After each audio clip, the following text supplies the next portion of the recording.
Aujourd'hui, on va expliquer la conduction nerveuse à l'intérieur du cœur, mais d'abord, on va parler de la structure qui est responsable de cette conduction nerveuse et qui est présentée par le tissu nodal. Le tissu nodal comporte 4 parties: le nœud sinusal, le nœud auriculo-ventriculaire, le tronc ou bien le faisceau de His et les branches des faisceaux de His qui se prolongent par 2 réseaux de Purkinje.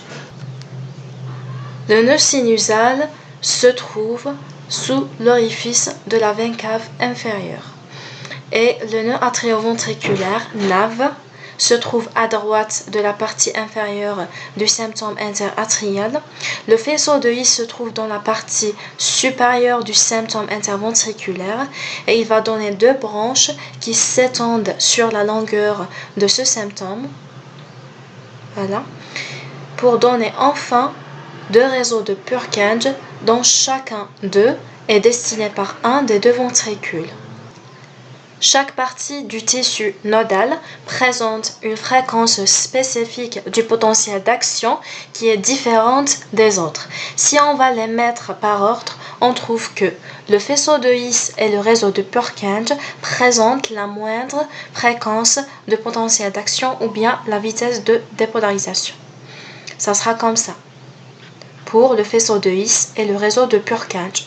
Puis, il y a le nœud atrioventriculaire avec une fréquence qui est moyenne ou bien une vitesse de dépolarisation moyenne.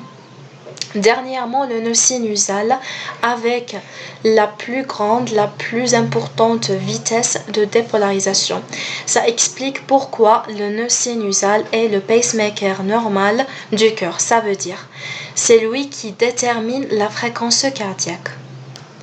Maintenant, on va expliquer comment ça marche. C'est simple. Le signal nerveux égale à une contraction musculaire.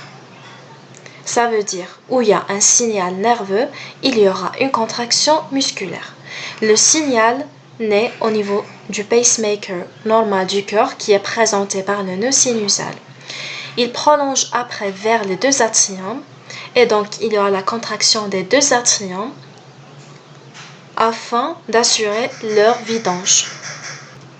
Puis le message nerveux arrive au seul point de contact entre les atriums et les ventricules qui est présenté par le nœud atrioventriculaire où il y aura un petit retard du signal nerveux avant de passer vers les ventricules pour donner le temps suffisant pour le vidange des atriums. Après, il y aura le passage rapide du signal nerveux vers le faisceau de His et les réseaux de Purkinje qui assurent la contraction ventriculaire et leur vidange dans les gros vaisseaux. Je répète, c'est simple. D'abord, il y aura l'apparition du signal nerveux au niveau du nœud sinusal. Il se prolonge vers les 2 atriums afin d'assurer la contraction atriale et donc le vidange atrial. Après, il y aura le passage du signal nerveux vers le nœud atrioventriculaire où il y aura un petit retard avant de passer vers les ventricules. Après, le signal nerveux arrive aux 2 ventricules par l'intermédiaire du faisceau de His et le réseau de Purkinje pour assurer la contraction ventriculaire et le vidange ventriculaire dans les gros vaisseaux. C'est ça, j'espère que ça sera utile. Si vous aimez la vidéo, n'oubliez pas de faire un petit like et subscribe. Bon courage à vous tous.